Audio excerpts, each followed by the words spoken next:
In just a few minutes, you're going to learn 3 tips from St. Joseph on how to actually improve your fundraising. Hi, I'm Brice Sokolowski, the founder of CatholicFundraiser.net, a website that is completely dedicated to helping Catholics just like you with their fundraising.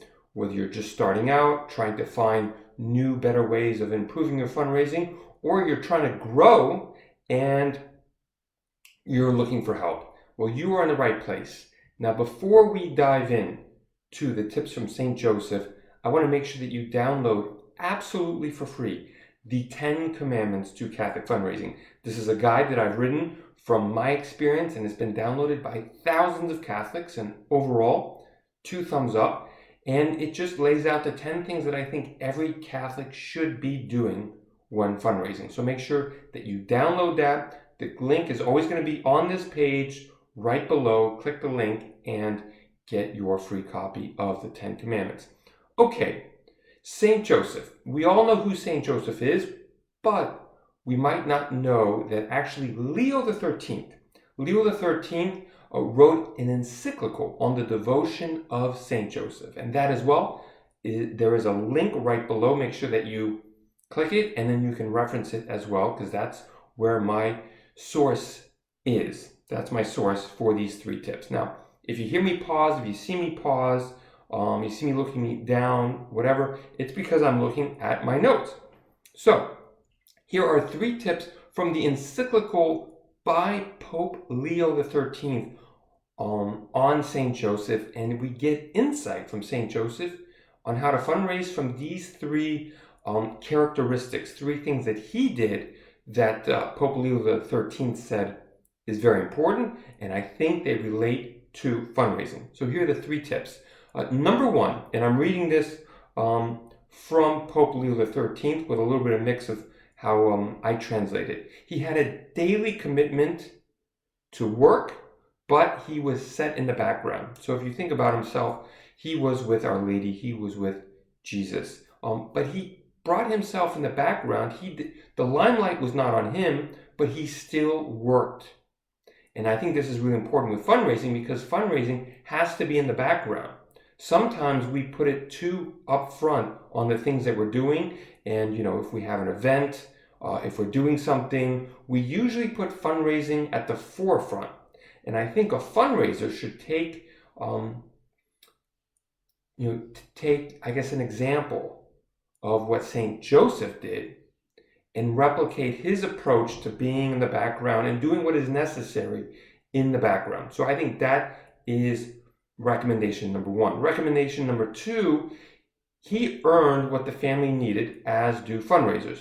So he had a job. He understood that he needed to earn money, and this is from the encyclical, because he needed to nourish and clothe both Our Lady and Jesus. So he understood the value of work and the value of money and the exchange. And I think that's really important in fundraising, because with fundraising is there is a value in your mission, and you need to understand how do you exchange that with prospects, donors, people that you meet. So you need to somehow find that relationship on explaining this is what we do and asking them for a donation. Very similar to what St. Joseph did as a carpenter. He went out and he just said, look, I've got to earn money in order to support my family. And I think that's really important for a fundraiser, to understand the value of work, the value of what you're doing, the value of your mission with asking for donations.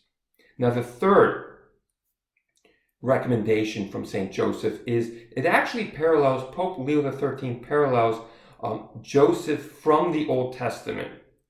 And he describes, through Joseph's administration, his household came to prosperity and wealth. And if we think about Joseph in the Old Testament, he presided over the kingdom with great power, and in a time when the harvest had failed.